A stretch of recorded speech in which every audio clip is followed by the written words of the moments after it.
Olá pessoal, tudo bem? Essa aqui é uma continuação da nossa aula sobre CSS, né? Nós já estávamos na parte 2 da aula, que foi dada de forma assíncrona na data de 11 de outubro de 2021. Como vocês viram, né, eu precisei interromper a gravação por conta de uma chuva forte, então nós estamos agora retomando do ponto que nós paramos. Nós estávamos falando que existem 3 tipos de regras CSS, né, para que nós consigamos dar formatações aos nossos elementos, né, HTML, ou, né, alguns outros elementos, como nós vimos, né, o CSS não está restrito apenas ao HTML, mas no nosso caso nós estamos discutindo um pouquinho sobre como formatar e estilizar páginas HTML, certo? Nós falamos um pouquinho sobre as regras inline, então o momento que nós paramos, né, foi justamente nas regras internas. Nós estamos falando de regras internas e na sequência também vamos falar de regras externas, ok?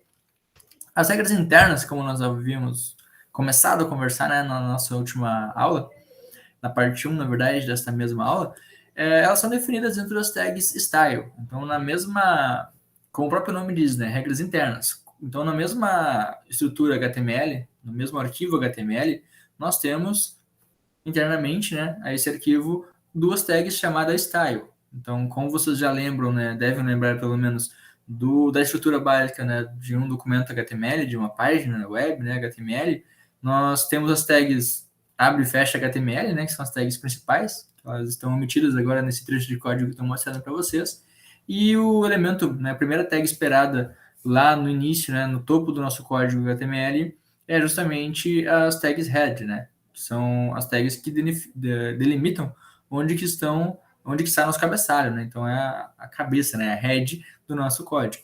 Então, dentro da tag head, né, uma das coisas que nós podemos ter nessa tag é a tag style. Então, nesse caso, né, onde nós temos regras internas, nós vamos precisar ter essas regras style. Estamos ainda dizendo que nosso style é definido, né, o tipo da nossa estilização é text/css. Né? Então, basicamente, nós estamos delimitando nesse campo, né, nessa tag, um espaço onde vamos delimitar, né, quais as regras que vão dar vida, vão dar cores, vão dar forma para os elementos HTML que são exibidos nesta página. Então, nesse pequeno exemplo aqui, nós temos que o nosso H1, né, nosso cabeçalho H1, é o nosso primeiro nível de cabeçalho, né, como nós estávamos falando também na última aula, ele vai ter uma cor branca, né, então a cor do texto vai ser branco, e ele tem um espaçamento, né, um padding de 30 pixels, certo? É a mesma lógica, é o mesmo exemplo que nós vimos para as regras inline que nós estávamos vendo na aula anterior. Basicamente, é uma outra forma de definir essas regras. Ao invés de elas estarem na própria linha, né, do H1, elas vão estar aqui. Então, a diferença é que se eu tiver vários cabeçalhos do tipo H1, né, que usam essas regras dentro desse mesmo arquivo CSS, todos eles terão essa cor padrão e esse padding padrão, certo? Da mesma forma, nós estamos dizendo que essa página completa, né, toda a nossa página, o corpo dela, né, o body, ele vai estar, né, com o background color preto. Né? Então, toda a cor de fundo nossa página web ela será preta. Né? Lembrando que isso aqui faz parte de uma única página web, como a regra interna, né? Ela não é aplicada a outras páginas. E também lembrando, né, que após nós fecharmos a tag head, né, nós teríamos aqui nosso body. Né? Então, body, né, é o corpo, né, onde está de fato o conteúdo da nossa página. E então seria justamente esse corpo, né, que é o que basicamente preenche toda a página, que nós estamos dizendo que a cor de fundo dele é preta. Ok? Então, basicamente, regras internas são escritas dessa forma, né? Ficam no topo da página e tem essa característica de estar interno, vinculado apenas a um arquivo, a uma página, né, HTML. E você pode adicionar essas regras, então, dentro dessas tags style, né, nessa seção head, como eu falei para vocês. E é importante frisar bem que essas regras são efetivas, mas elas são indicadas para quando a gente quer estilizar uma única página. Né? Não é possível reaproveitar esses estilos em outras páginas, como eu acabei de falar também. Então, você precisa definir regras internas para cada uma das páginas do seu site. Se eu tenho um site com diversas páginas, isso muitas vezes acaba sendo improdutivo. Ou, na melhor das hipóteses, né, eu vou copiar e colar toda aquela tag style lá, né, repetindo o código, deixando muito maior, né, do que poderia ser, né, se eu tivesse um arquivo externo. E é basicamente o que nós vamos falar daqui um pouquinho, né, sobre regras externas. Então, cabe também apontar que regras internas têm vantagens, sim. A gente pode padronizar a customização para uma página completa. Então, principalmente quando a gente compara regras internas com regras inline, já conseguimos ver que é mais interessante eu definir uma única vez no cabeçalho a estilização daquela página do que eu adicionar padronizações, né, estilizações para cada uma das tags, né, cada um dos elementos HTML que nós vamos ter lá embaixo. Se nós tivermos vários botões, como eu dei o exemplo antes, ou vários elementos de imagem, vários elementos de cabeçalho, de seções, né, de cabeçalho, H1, H2, H3, todos esses elementos eles vão precisar ser configurados de um a um, se nós usarmos as regras inline, né, e se nós tivermos regras internas, nós vamos fazer uma única vez isso no topo, né, da nossa página HTML. Então, com uma única estilização, nós conseguimos, né, dar forma e cores para todos os nossos elementos, né, que tem aquelas tags definidas pelo nosso seletor. Então, basicamente, a vantagem é que nós temos um único arquivo que tem HTML e CSS tudo junto. Isso, às vezes, é vantagem, às vezes não é. Então, por um lado é fácil, ok, a gente tem um único arquivo. Por outro lado, nós temos mais código na mesma página, né, que já começamos a falar, então, das desvantagens. E não há uma divisão clara entre a página, né, ou o arquivo que tem código-fonte relacionado à estrutura do documento, né, seria a estrutura da página, nossa página HTML, como, por exemplo, delimitações de botões, tabelas, formulários e tudo mais. Esse arquivo de estruturas, né, ele não está separado do arquivo de estilização. Então, não há uma divisão clara. Embora haja uma tag específica, né, para definir estilos, que já é uma evolução também, comparando, né, regras internas com regras inline, ainda assim está no mesmo arquivo. Então, o arquivo acaba sendo maior e ele pode interferir, então, no tempo de carregamento da página por completo. Pode demorar um pouquinho mais para carregar aquela página, porque ele vai ter que, né, fazer download de mais informações no seu browser, né, para depois sim conseguir exibir a página como um todo. Isso muda um pouquinho quando nós falarmos de regras externas, mas a gente vai chegar lá.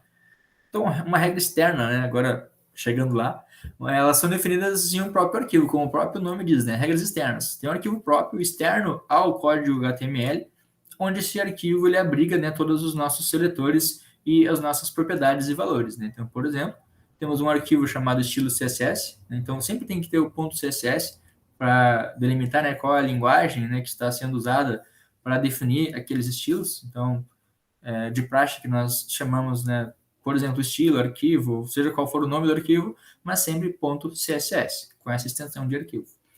E, então, basicamente, quando nós estivermos no head, né, da nossa página, ao invés de nós abrirmos as tags estilos e fechar style, né, style, abre style, fecha style, como nós fizemos nas regras internas, basicamente, nós vamos ter uma única linha de código que vai ser uma linha de link, né?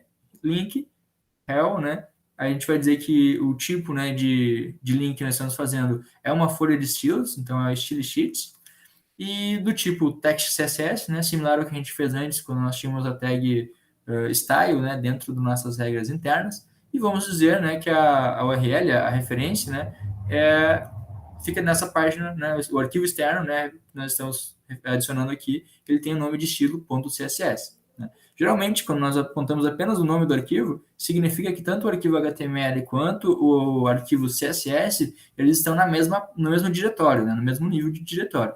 Se eu tivesse, por exemplo, uma pasta só para estilos, e esse estilo tivesse dentro dessa pasta estilos, né, um diretório específico para estilos, o que é bastante comum de acontecer, eu poderia ter um caminho aqui, não só o nome do arquivo. Por exemplo, estilos barra, né, estilo.css. Então aqui, independente de quantos níveis tem esse caminho, eu sempre vou passar o caminho completo para que eu consiga baixar, né, ter acesso, fazer download no nosso navegador daquela folha de estilos, né, para aplicar ela, então, à nossa página HTML. Não preciso necessariamente ter no mesmo host, né? Então eu posso muitas vezes fazer referência a um estilo que está em outra máquina, um outro host, que vai também ser aplicado para a minha página. Né? Então eu posso pegar estilos padrões, por exemplo, e aplicar eles à minha página. A desvantagem de fazer isso é que eu não vou ter acesso para manipular esses estilos. Né? Então, uma das alternativas, né, é combinar, por exemplo, uma folha de estilos pronta, padrão, que já existe, e a partir daí, né, usando regras externas para fazer isso, e a partir daí eu usar algumas regras ou internas ou regras inline para fazer pequenas alterações específicas. Né? Então, se for uma alteração em toda a página, eu posso fazer através das regras internas, né? E se eu precisar modificar apenas um campo, apenas um elemento, por exemplo, HTML, eu posso fazer isso usando regras inline, certo? Então, são algumas alternativas para alterar, né, informações pontuais quando não conseguimos ter acesso ou não desejamos ter acesso para manipular o arquivo .css completo, certo? Mas então, só para deixar bem claro, regras externas, elas são delimitadas, né, por um arquivo próprio e segue aquela mesma estrutura, né? Nós temos os seletores, temos as propriedades, notem que as propriedades são as mesmas, a forma de escrever propriedade é igual, né? Propriedade e seu valor, né? Sempre tem dois pontos, né, que separa a chave da propriedade, né? A propriedade do valor, na verdade, né? Color é propriedade e o valor dessa propriedade é branco, nesse caso, né? White. E sempre tem um ponto e vírgula para delimitar entre propriedades. Então, aqui tem a propriedade e um valor, ponto e vírgula, outra propriedade e outro valor. Lembrando que elas podem estar na mesma linha ou podem estar em linhas separadas, né? Mas sempre que eu tiver múltiplas, eu vou precisar estar delimitando, né, essas propriedades entre ponto e vírgula. É a mesma estrutura, né, de regra interna e de regra inline, não muda muita coisa. Só vai mudar basicamente o local onde essas regras vão estar hospedadas. E aqui também é o mesmo exemplo, né? Notem que esse código aqui é exatamente o mesmo que estava no nossas regras inline, né? Nas nossas regras internas, né? Então, no cabeçalho das nossas regras internas, nós tínhamos esse mesmo código, agora ele simplesmente foi movido para um outro arquivo. Então, com isso, nós conseguimos que esse novo arquivo estilo.css ele seja referenciado em múltiplas páginas HTML diferentes. Então, a principal vantagem é justamente essa, né? Como ele está num documento separado, todos os arquivos HTML eles serão uma estrutura mais limpa, com menos código, e eu posso reutilizar, padronizar aquele arquivo CSS, né, em vários outros arquivos .html. Então, todas as páginas do meu site podem usar o mesmo .css. Eu não preciso replicar aquele código. Não preciso ter redundância de código de estilo, né, de folha de estilo, porque todos os meus arquivos, todas as páginas podem referenciar o mesmo arquivo de estilos, né?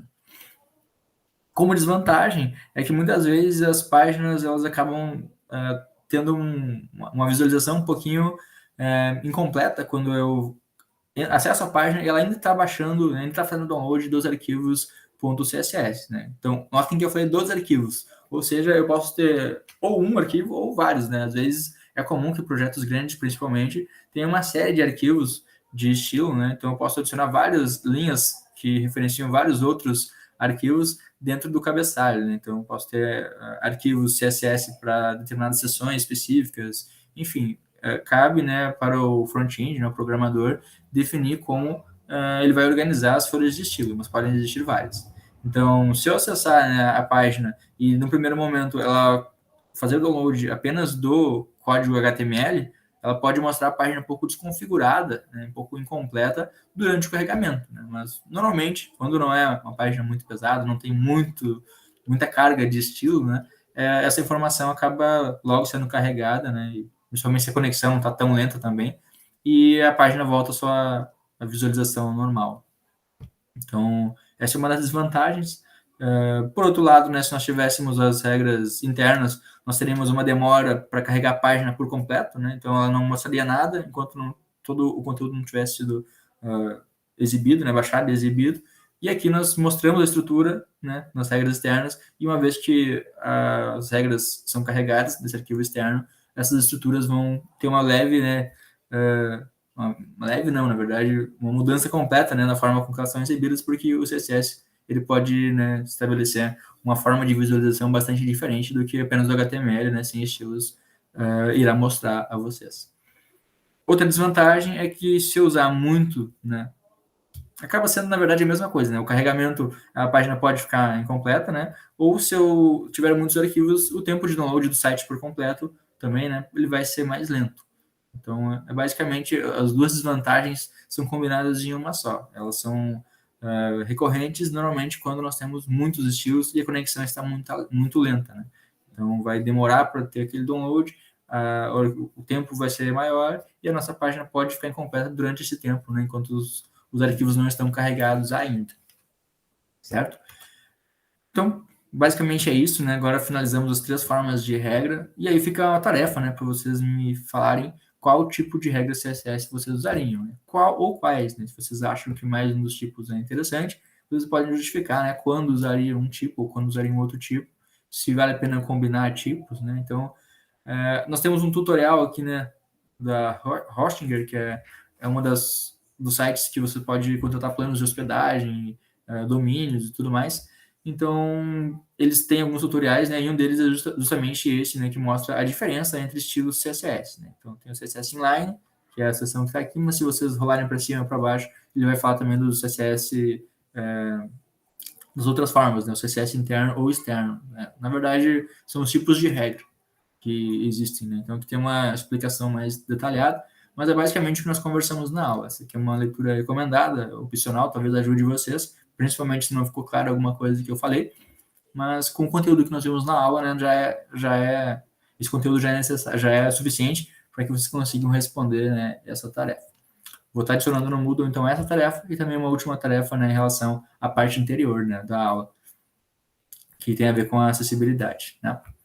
Então, por hoje a aula fica por aqui. Agradeço a todos aí. Peço desculpas por ter interrompido a aula, né, por questão da chuva, mas são coisas que acontecem, né, quando nós estamos trabalhando de forma remota, assim. Às vezes presencial também poderia acontecer, né, mas, enfim. Acabamos agora de ver esse conteúdo. Até a próxima aula. Um abraço a todos.